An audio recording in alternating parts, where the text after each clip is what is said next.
दोस्तों, आप सभी का मेरे इस YouTube चैनल पर स्वागत है। आज हम बायोलॉजी के टॉपिक के बारे में अध्ययन करेंगे। पाचन तंत्र, डाइजेस्टिव सिस्टम के बारे में अध्ययन करेंगे। अब पहली बात आती है पाचन तंत्र के अंदर पाचन होता क्या है। पाचन होता है जटिल कार्बनिक पदार्थों को सरल कार्बनिक पदार्थों में तोड़ने की प्रक्रिया क्या कहलाती है? पाचन कहलाती है। मतलब किसी बड़े टुकड़े को छोटे छोटे टुकड़ों में तोड़ना, उसे ही क्या कहा जाता है? पाचन कहा जाता है। पाचन की प्रक्रिया में पहला होता है अपना अंतःग्रहण होता है, फिर अंतःग्रहण करेंगे, उसके बाद में पाचन होगा, हम दांतों से चबाएंगे। पाचन होने के बाद में अंदर जाएगा पेट के अंदर, फिर भी मतलब छोटी आंत के अंतर्गत कुछ और पाचन होता है, फिर उसमें अवशोषण होता है। अवशोषण होने के बाद में हम स्वांगीकरण कर देते हैं। ठीक है, तो पाचन की प्रक्रिया में पहला क्या होता है? अंतःग्रहण होता है, फिर पाचन होता है, फिर अवशोषण होता है, फिर स्वांगीकरण हो जाता है। अब शाकाहारियों की आहारनाल मांसाहारियों की तुलना में बड़ी होती है। क्यों होती है? क्योंकि शाकाहारियों में सेल्यूलोज का पाचन करने के लिए अधिक क्षेत्रफल की आवश्यकता होती है, जिस कारण से शाकाहारियों की आहारनाल मांसाहारियों की तुलना में बड़ी होती है। और आहारनाल की लंबाई देखें लगभग तो कितनी होती है? लगभग 30 फीट के आसपास आहारनाल की लंबाई होती है। कितने फीट? 30 फीट। तो पाचन तंत्र के अंतर्गत हम ग्रसनी, पहले तो मुख गुहा का अध्ययन करेंगे। मुख गुहा, अब मुख गुहा में क्या क्या आता है? मुख गुहा में दांत आ जाते हैं, जीभ आ जाती है, तो इनका अध्ययन करेंगे। फिर ग्रसनी, ग्रसिका, आमाशय, यकृत, पित्ताशय और अग्नाशय ग्रंथि का भी अध्ययन करेंगे। अग्नाशय की ग्रंथि के बाद में लार ग्रंथि, जठर ग्रंथि, अग्नाशय ग्रंथि, यकृत ग्रंथि और बुर्नर ग्लैंड का भी अध्ययन करेंगे। ठीक है, फिर बाद में छोटी आंत, बड़ी आंत, अपेंडिक्स, मलाशय और गुदा, ये अपने डाइजेस्टिव सिस्टम के अंतर्गत आते हैं।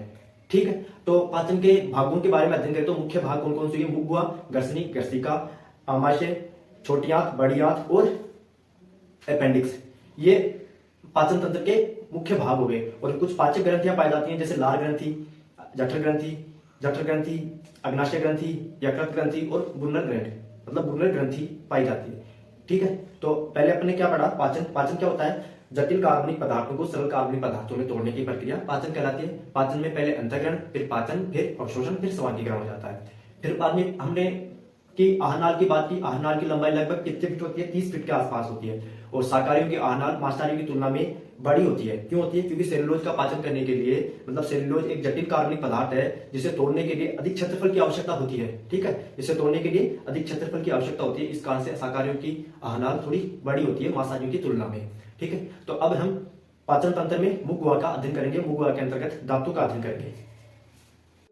दांतों का निर्माण किससे होता है? कठोर ऊतक से होता है। कठोर ऊतक से बने होते हैं दांत। और दांतों का अध्ययन क्या कहा जाता है? ओडेंटोलॉजी। और दांतों के जो चिकित्सक होते हैं उन्हें क्या कहा जाता है? डेंटिन कहा जाता है। क्या कहा जाता है? डेंटिन। तो ओडेंटोलॉजी, दांतों का अध्ययन हो गया। और दांतों को क्षति किस कारण होती है? तो फ्लोरीन के कारण होती है। मतलब दांतों के छोटे छोटे टुकड़े गिरना शुरू हो जाते हैं, वो किस कारण से? फ्लोरीन के कारण दांत के छोटे छोटे टुकड़े गिरना शुरू हो जाते हैं। तो दांतों को क्षति किस कारण होती है? फ्लोरीन के कारण होती है। और दांतों का भारी भाग क्या कहलाता है? इनेमल कहलाता है। इनेमल किससे बना होता है? तो कैल्शियम एपेटाइट से बना होता है। वैसे मुख्यतः दांत कैल्शियम फॉस्फेट के बने होते हैं, परंतु यदि इनेमल देखा जाए ना, तो इनेमल कैल्शियम एपेटाइट का बना होता है। और दांतों का आंतरिक भाग क्या कहलाता है? डेंटाइन कहलाता है। क्या कहलाता है? डेंटाइन कहलाता है। भारी भाग क्या कहलाता है? इनेमल। और दांतों का आंतरिक भाग डेंटाइन कहलाता है। और इनेमल किससे बना होता है? कैल्शियम एपेटाइट से बना होता है। और डेंटाइन किससे?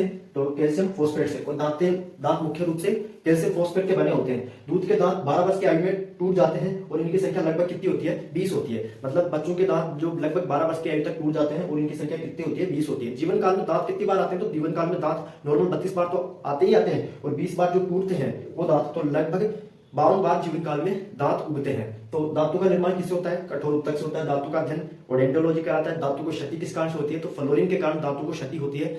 और बाहरी भाग इनेमल कहलाता है, आंतरिक भाग डेंटाइन कहलाता है। डेंटाइन किससे बना होता है? कैल्शियम फॉस्फेट से। इनेमल कैल्शियम एपेटाइट से मिलकर बना होता है। और दांतों के डॉक्टरों को क्या कहा जाता है? डेंटिस्ट, दंत विशेषज्ञ कहा जाता है। और मानव के दांत विषम दंती होते हैं, मतलब द्विबाह दंती भी कह सकते हो, विषम दंती भी कह सकते हो, गत दंती भी कह सकते हो। ठीक है, और दांतों पर जो सफेद आवरण पाया जाता है, ये दांतों पर जो सफेद आवरण पाया जाता है, वो जिसे क्या कहा जाता है? इनेमल कहा जाता है। दांतों के चारों ओर जो सफेद आवरण पाया जाता है, इसे क्या कहा जाता है? इनेमल कहा जाता है। ठीक है, और इनेमल इनेमल दांतों का सबसे कठोर भाग होता है। इनेमल सबसे कठोर होता है। दांतों के भागों में सबसे कठोर भाग कौन सा होता है? इनेमल होता है। और दांत मुख्य रूप से कैल्शियम कार्बोनेट, कैल्शियम फॉस्फेट के बने होते हैं। तो कैल्शियम मुख्यतः पूछा जाए तो कैल्शियम फॉस्फेट, और यदि कैल्शियम फॉस्फेट ऑप्शन में न हो तो कैल्शियम कार्बोनेट के बने होते हैं। और इनेमल के नीचे डेंटाइन पाया जाता है। और डेंटाइन के अंतर्गत, मतलब डेंटाइन के अंतर्गत पालसु गुहाएं पाई जाती है, पालसु गुहाओं में ब्लड पाया जाता है, ब्लड में तंत्रिका रेशे पाई जाती है, लसिकाएं पाई जाती हैं। ठीक है, तो अब इसके बाद में देखते हैं हम दांतों के प्रकारों के बारे में। दांत कितने प्रकार के होते हैं उनके बारे में देखते हैं, तब तक आप इसका स्क्रीनशॉट ले लीजिए। अब नेक्स्ट देखते हैं दांतों के प्रकारों के बारे में। तो धातु के प्रकारों के अंतर्गत पहला प्रकार आता है इंसाइजर, कर्तनक। कर्तनक का काम क्या होता है? ये भोजन को काटने का काम करता है, भोजन को काटने का काम करता है। जैसे अपन रोटी के टुकड़े को काटते हैं तो सामने वाले 4 दांतों से काटते हैं। ठीक है, तो सामने वाले 4 दांतों से भोजन को काटा जाता है। तो भोजन को काटने का काम कौन सा? तो कर्तनक करता है। इसे नोज टीथ भी कहा जाता है, क्योंकि ये नाक के बिल्कुल नीचों नीच स्थित होते हैं, इस कारण से इसे नोज टीथ कहा जाता है। इनकी संख्या कितनी होती है? 8 होती है। 4 ऊपर हो गई, 4 नीचे हो गई, तो इनकी संख्या कितनी हो गई? 8 हो गई। नेक्स्ट दूसरा प्रकार है कैनाइन, रंध्रक। ये भोजन को फाड़ता है। जैसे हम किसी चिप्स के पैकेट को फाड़ने का काम करते हैं तो अपने ये लंबे वाला दांत होता है उससे ही फाड़ते हैं। ठीक है, तो भोजन को फाड़ता है। मांसाहारी जीवों में लंबा होता है, मांसाहारी जीवों में ये दांत लंबा होता है और इसे आइज टीथ भी कहा जाता है, क्योंकि ये आंखों के बिल्कुल नीचों नीच स्थित होते हैं, इस कारण से इसे आइज टीथ कहा जाता है। एक और एक 2 और 2 ही नीचे हो गए तो कितने दांत होते हैं? 4 दांत होते हैं। तो पहला प्रकार कौन सा हो गया? इंसाइजर, ये भोजन को फाड़ता है और इनकी संख्या कितनी होती है? 8 होती है। कैनाइन ये भोजन इंसाइजर भोजन को काटने का काम करता है और कैनाइन भोजन को फाड़ने का काम करता है। ठीक है, ये मांसाहारी जीवों में लंबा होता है दांत और इसे आइज टीथ के नाम से जाना जाता है। इनकी संख्या कितनी होती है? 4 होती है। नेक्स्ट दांत प्रीमोलर, अगर चवनक। ये भोजन को चबाने का काम करता है। भोजन को चबाने का कौन सा काम?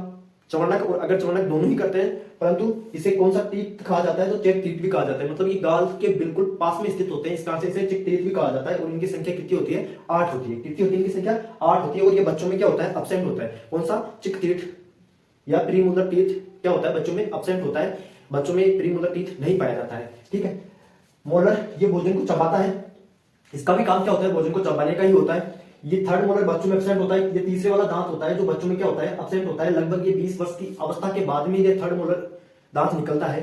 ठीक है, इसे विजडम टीथ के नाम से भी जाना जाता है। अक्ल दाढ़ भी कहा जाता है। माना जाता है कि ये दांत आने से बच्चों में अकल आ जाती है, उसके बाद में बच्चों में अकल आना शुरू हो जाती है। इनकी संख्या कितनी होती है? 12 होती है। अब डायग्राम से समझते हैं। देखना, ये हो गए 4 दांत सामने वाले, कौन से? इंसाइजर। मतलब ये 4 सामने वाले दांत कौन से हो गए? इंसाइजर दांत हो गए। और ये चारों के नीचों नीच दांत 4 दांत और पाए जाएंगे, तो ये कितने दांत हो गए? ये 8 दांत हो गए।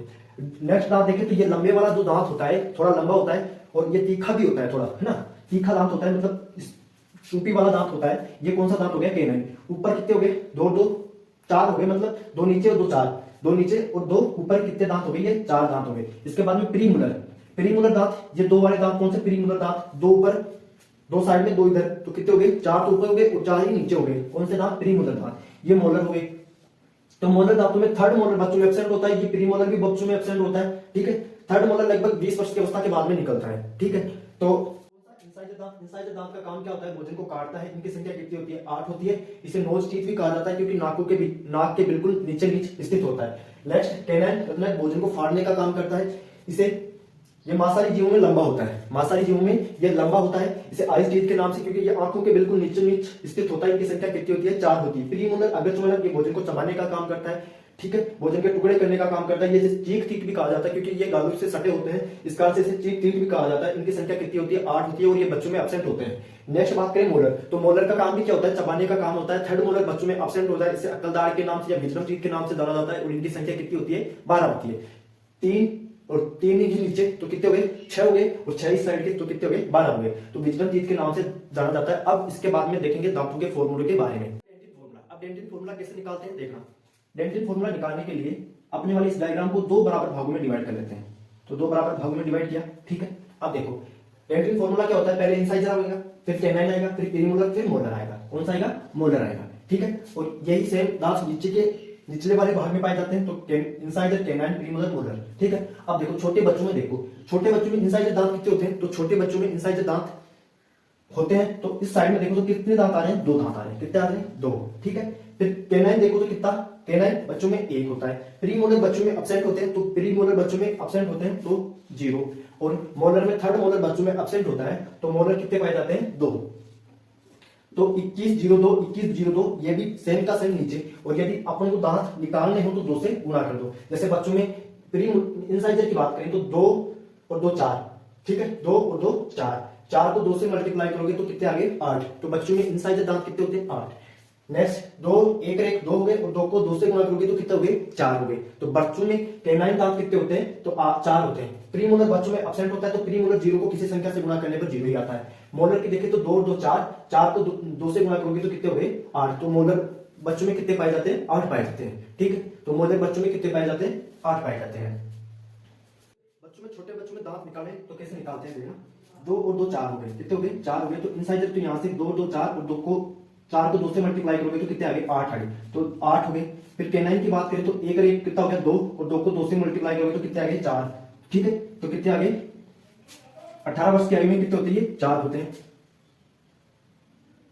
सॉरी, यहां लिखो चार। ठीक है, चार कैनाइन। फिर बाद में प्री मोलर की बात करें तो प्री मोलर कितना हो गया बच्चों में, 0% होता है।